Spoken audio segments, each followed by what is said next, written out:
My responsibilities at the Telegraph in London are really to try and commercialise all the things we do in the mobile/wireless space.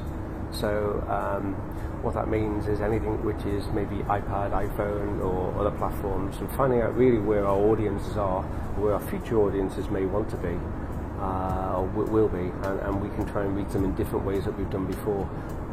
Print has been one corner of a triangle, I feel, and online has been the second corner. I think mobile and wireless is now the third.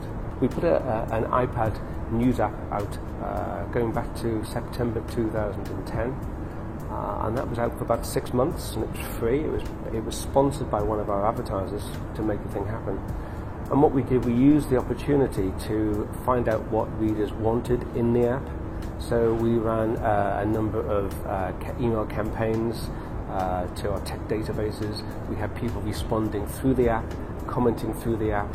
We had focus groups sitting in, asking people what they like and what they don't like, and we were able to form a business model going forward of how we should shape the paid-for app when it came out in April this year. It's quite important to demonstrate to audiences, especially new and younger audiences, the width and depth that we have of the content we have. So we have used the app space to bring out a number of bespoke apps which have been again sponsored by advertisers, or we've had advertising within them, and it just enables us to market it in a different way and to market content in a different way to a different audience.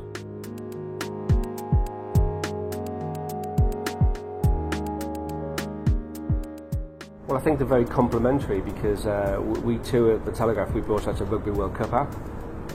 We produced it for the iPhone and for the iPad. So it was a good opportunity to say, look, we have the print edition, which has a tremendous loyalty of people following it. What we were able to say is really go to the iPad or the iPhone to see a more in-depth coverage of what we've offered and a different way of presenting the news through a very, I suppose, digital platform, but in a much more creative way and a much more rich way. So whereas the print has its limitations, whilst it still has an important job to do, what we're able to do is say, well, you've seen this, if you like this, now you can get a whole lot more in a totally different way through things like our digital platforms.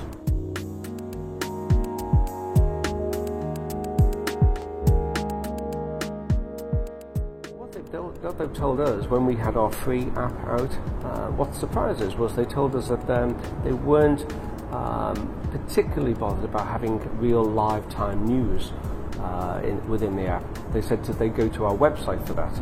So, but what they did want was they liked the fact it was curated to some extent.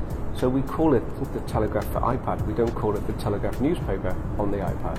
It's a version of the newspaper for the iPad. So it is curated to some extent. We have a sort of audience in the UK where I suppose they are sort of time poor.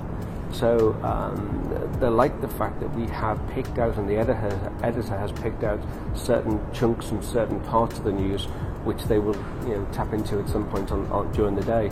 So that's what they told us in the research. They also liked the personalisation element. They also told us, which we didn't have in the first one, they loved the crossword. So we've made sure the crossword, of course, is in the new one. And what we're about to do is to bring out a number of upgrades which will have more and more functionality of the type that people have told us in the research that we did. When we put our news app out for free at first, we made sure we used the phrase, it's free for a limited period. So people knew there was a price to pay ultimately, but they knew there was a reason, and we used the reason that it was paid for by our sponsors, who was, in this particular case, it was Audi Cars. So we were able to say that there is a value to what we do. And I think you're right, that I think one of the biggest newspaper problems we've had over the past century is to give away the content for free online.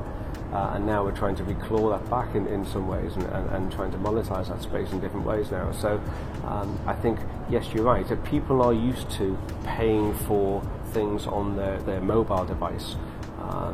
And we've seen that, but it's just making sure that we monetize in the correct way. In our case, I think we have a range of free apps and we have a range of paid for apps. and I think it's making a judgment call as to what should be free and what shouldn't be as you go along.